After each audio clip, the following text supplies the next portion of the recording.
Hello learners, welcome back to my YouTube channel and इस video में हम लोग डिस्कस करेंगे अबाउट इकोनॉमिक ऑर्डर क्वांटिटी। ये वन ऑफ द टेक्निक है मटेरियल कंट्रोल की और इन्वेंट्री कंट्रोल की, और एक न्यूमेरिकल भी सॉल्व करेंगे ताकि आपको concept with theory and practical अच्छे से क्लियर हो जाए। इससे पहले हमने टेक्निक जो की थी determination of stock levels like reordering level, maximum level, minimum level, average level, danger level, ये अलग अलग लेवल्स निकालने सीखे थे हम लोगों ने, और वो वाला वीडियो आप लोगों के लिए काफ़ी ज़्यादा इम्पॉर्टेंट है। आप लोगों को प्लेलिस्ट मैंने डिस्क्रिप्शन बॉक्स में प्रोवाइड की है कॉस्ट अकाउंटिंग की, उसमें काफ़ी सारी वीडियोस डिस्कस हुई हैं कॉस्ट अकाउंटिंग की, तो वहाँ आप क्लिक करके देख सकते हैं। तो अब हम स्टार्ट करते हैं इकोनॉमिक ऑर्डर क्वांटिटी को। देखो, सबसे पहले हम इसके इंट्रोडक्शन की बात करते हैं। जो इकोनॉमिक ऑर्डर क्वांटिटी है उसको रीऑर्डर क्वांटिटी भी बोला जाता है, ठीक है। देखो क्या है, the basic problems of inventory control are two. जो हमारे इन्वेंट्री कंट्रोल की दो बेसिक प्रॉब्लम्स हैं वो कौन कौन सी हैं? वो क्या है? What quantity of an item should be ordered at a time and when should an order be place. यानी कि दो जो मेन प्रॉब्लम है इन्वेंट्री मैनेजमेंट से रिलेटेड, वो हमें ये देखना है कि एक टाइम पे हमने कितनी क्वांटिटी ऑर्डर करनी है और ऑर्डर कब प्लेस करना है, ये भी बहुत ज़रूरी है। So while deciding economic order quantity, the efforts are directed to ascertain the ideal order size. यानी कि आप कह सकते हो, ये काफ़ी इंपॉर्टेंट वर्ड है, इकोनॉमिक ऑर्डर क्वांटिटी मतलब आइडियल ऑर्डर साइज देखना, ठीक है। और जब हम डिसाइड करते हैं आइडियल ऑर्डर साइज को, तो हमें क्या देखना पड़ता है? इन्वेंट्री कैरिंग कॉस्ट, जिसको हम लोग स्टोरेज कॉस्ट भी बोलते हैं और होल्डिंग कॉस्ट भी बोलते हैं। अब मान लो, अब आपने इन्वेंट्री मंगवाया, ठीक है, ख़रीदा, तो उसको कहीं ना कहीं स्टोर तो करना पड़ेगा। एक बार तो सारा यूज़ नहीं हो जाता। उसको रखने की, इसको कैरी करने की, उसको होल्ड करने की जो कॉस्ट होती है वो होती है इन्वेंट्री कैरिंग कॉस्ट, और एक होती है ऑर्डरिंग कॉस्ट, ठीक है। तो ये इनके ऑर्डर को देखो, परचेज ऑर्डर जब आप प्लेस करते हो तो आपकी इन्वेंट्री कैरिंग कॉस्ट और ऑर्डरिंग कॉस्ट को भी ध्यान रखना पड़ता है, ठीक है। ये तो था EOQ, इसको हम इकोनॉमिक ऑर्डर क्वांटिटी को शॉर्ट में EOQ बोलते हैं। अब इसके मीनिंग की बात करते हैं हम लोग। देखिए, इकोनॉमिक ऑर्डर क्वांटिटी और EOQ may be defined as that level of inventory order that minimize the total cost associated with inventory management। यानी कि हमारी जो टोटल कॉस्ट है ना, उसको क्या करता है? मिनिमाइज करता है। तो EOQ is the quantity of material to be ordered at one time where total cost of ordering and cost of carrying the inventory will be the minimum। यानी कि cost of ordering प्लस हम बात करें cost of ordering, यानी कि order करने की cost plus जो कैरिंग कॉस्ट है, ये दोनों का टोटल क्या आए? मिनिमम आए। तो वो वाली जो क्वांटिटी है वो आपकी इकोनॉमिक ऑर्डर क्वांटिटी कहलाएगी। यहाँ पे मैंने इसको रेड में इसीलिए हाईलाइट किया है, तो आप लोगों को ध्यान रखना है कि यही वाला जो आपने इसका मीनिंग लिखना है अच्छे से क्लियर होना चाहिए, ठीक है। अभी मैंने टर्म्स यूज़ की, कैरिंग कॉस्ट, एक यूज़ किया होल्डिंग कॉस्ट या स्टोरेज कॉस्ट, ये आपको पता होना चाहिए।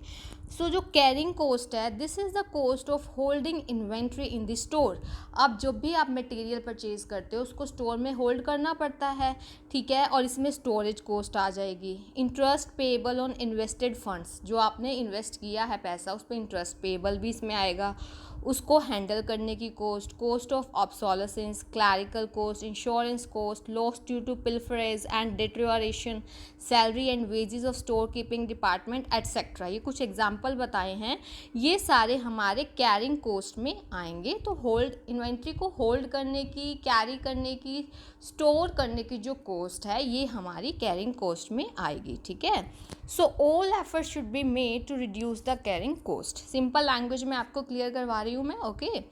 अब हम बात करेंगे ऑर्डरिंग कॉस्ट की। एक हमने अभी कैरिंग कॉस्ट देखी EOQ से रिलेटेड, अब हम बात करेंगे ऑर्डरिंग कॉस्ट की। So it is the cost of placing an order for the purchase of material. Ordering cost किससे होगी? जब आप एक ऑर्डर प्लेस करते हैं मटेरियल के परचेज के लिए, तो उसको प्लेस करने की जो कॉस्ट होती है दैट इज़ ऑर्डरिंग कॉस्ट, ठीक है। It includes the cost of comparative evaluation of quotations. देखो, आप मटेरियल जब बहुत लार्ज क्वांटिटी में ख़रीदना होता है तो हम लोग ये नहीं है कि डायरेक्टली परचेज़ कर लेंगे, हम कोटेशंस इनवाइट करते हैं और जहाँ पे हमें सही लगेगा वहीं हम परचेज़ करते हैं। तो जो आपने कंपैरिजन किया है वो चीज़ आ गई, पेपर वर्क किया होगा, इंस्पेक्शन की होगी, अकाउंटिंग की कॉस्ट, पोस्टेज किया, टेलीफोन चार्जेस किए, ट्रांसपोर्टेशन, रिसीविंग कॉस्ट, ये सब हमारा ऑर्डरिंग कॉस्ट का पार्ट है। ठीक है, अब जो सबसे इम्पॉर्टेंट है वो है इसका फॉर्मूला, कि आपको अगर प्रैक्टिकल आ जाए EOQ पे तो आप कैसे निकालेंगे।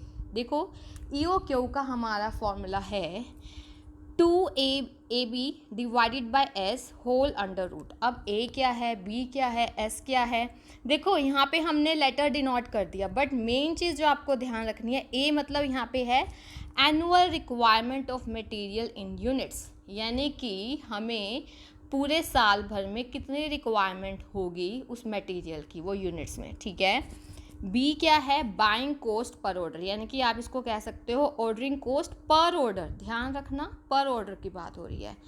एस नीचे आती है, देखो ध्यान रखना, एनुअल रिक्वायरमेंट ऊपर आता है, ऑर्डरिंग कॉस्ट ऊपर आता है, divided by carrying and storage cost per unit per annum, यहाँ हम एनुअल बेसिस पे देख रहे हैं। ठीक है, तो ये formula is very very important. अब देखो इसी से रिलेटेड, अब आपको कैसे पता चलेगा कि हमने कितने ऑर्डर प्लेस करने हैं। अब जो एनुअल रिक्वायरमेंट है उसको EOQ से डिवाइड कर देंगे तो टोटल नंबर ऑफ ऑर्डर्स आ जाएंगे। अगर आपने देखना हो frequency of order, in days देखना हो या फिर मंथ्स देखना हो, यानी कि कितने टाइम बाद हमने एक ऑर्डर को प्लेस करना है, क्योंकि यहाँ पे हम एक ऑर्डर के लिए निकाल रहे हैं EOQ। ठीक है, तो 365 डिवाइडेड बाय जो अभी यहाँ नंबर ऑफ ऑर्डर्स आए, अगर डेज में निकालना है तो, और अगर आपको मंथ्स में निकालना है तो 12 बाय नंबर ऑफ ऑर्डर्स। ठीक है, अभी मैं आपको एक एग्जांपल करवाती हूँ, न्यूमेरिकल करवाती हूँ, तो आपको बहुत अच्छे से क्लियर हो जाएगा। ठीक है, for example a unit of material cost, अब यूनिट में ही दे दिया इन्होंने कि एक मटेरियल की एक यूनिट की कॉस्ट है ₹50, उसकी जो ईयरली कंजप्शन है वो 2000 यूनिट्स है। Cost of placing an order, एक ऑर्डर को प्लेस करने की कॉस्ट है 100 और स्टोरेज कॉस्ट है 20% पर यूनिट। अब आप ये चीज़ देखिए, हमारा फॉर्मूला था ये 2 इंटू एनुअल रिक्वायरमेंट, कितनी है हमारी annual requirements 2000 units, multiply by ordering cost per order कितनी है 100, डिवाइडेड बाय, अब 20% दिया स्टोरेज कॉस्ट, किसका होगा, मटेरियल की यूनिट कॉस्ट का, ₹50 है ना उसकी, तो 50 का 20% कर देंगे आप, 50 का 20% करेंगे तो 10 आएगा। अब जब आप इसको सॉल्व करते हैं तो आपके पास ये आता है दिस वन 40,000। ठीक है, 40,000 का अगर आप रूट निकालेंगे स्क्वायर रूट, तो आपके पास 200 यूनिट्स इसका जो है यूनिट्स में आएगा ना, क्योंकि हम क्वांटिटी देख रहे हैं, इकोनॉमिक ऑर्डर क्वांटिटी यहाँ पे हमने यूनिट्स में निकाला है, तो ये इसका फॉर्मूला है। अब हमने देखना हो कि कितने हमने ऑर्डर प्लेस करने हैं। एनुअल रिक्वायरमेंट कंजप्शन कितनी है 2000 डिवाइडेड बाय EOQ 200, तो 10 ऑर्डर प्लेस करने पड़ेंगे। एक ऑर्डर के बीच में कितना टाइम गैप होगा दो ऑर्डर्स के बीच में, तो मंथ्स में देखना है तो 12 मंथ्स डिवाइडेड बाय 10, तो 1.2 मंथ्स, यानी कि an order should be place after every 1.2 month. तो आई होप आपको ये बहुत अच्छे से क्लियर हुआ होगा। अब मैं आपको ग्राफिकली बता देती हूँ डायग्राम के थ्रू कि EOQ हम कैसे देखते हैं। देखो यहाँ पे हमारी क्वांटिटी है एक्स एक्सिस पे, यहाँ पे कॉस्ट है। अब आप एक चीज़ ध्यान से देखेंगे कि ये तो हमारी कैरिंग कॉस्ट है। अब आप एक चीज़ समझिए, जैसे जैसे क्वांटिटी बढ़ती है, ये आपको रिलेशन पता होना चाहिए, जैसे जैसे क्वांटिटी बढ़ती है वैसे वैसे कैरिंग कॉस्ट भी बढ़ेगी। रीज़न क्या है, क्योंकि उसको कैरिंग कॉस्ट मतलब हमें ज़्यादा इन्वेंट्री को होल्ड करना पड़ेगा, तो वो चीज़ बढ़ेगी। और लेकिन क्वांटिटी बढ़ेगी तो ऑर्डरिंग कॉस्ट कम होती जाएगी पर ऑर्डर। ठीक है, देखो मैं आपको यहाँ समझाती हूँ। From the diagram it is clear that carrying cost and ordering cost move in opposite directions. मैंने आपको क्या बताया, जो कैरिंग कॉस्ट है और ऑर्डरिंग कॉस्ट है वो दोनों अपोजिट डायरेक्शंस में जाती हैं। ठीक है, देखो कैरिंग कॉस्ट ऐसे जा रही है और हमारी ऑर्डरिंग कॉस्ट ऐसे आ रही है, अपोजिट डायरेक्शन में है। अगर आपने लार्ज क्वांटिटी ऑर्डर की है एट वन टाइम, तो आपकी ऑर्डरिंग कॉस्ट लेस हो जाएगी। वही अपोजिट हो गया ना। देखो क्वांटिटी लार्ज ऑर्डर कर रहे हो तो ऑर्डरिंग कॉस्ट ऑब्वियस है कम हो जाएगी, क्योंकि एक ही बारी में आप काफ़ी चीज़ें मंगवा रहे हो एक ही ऑर्डर में।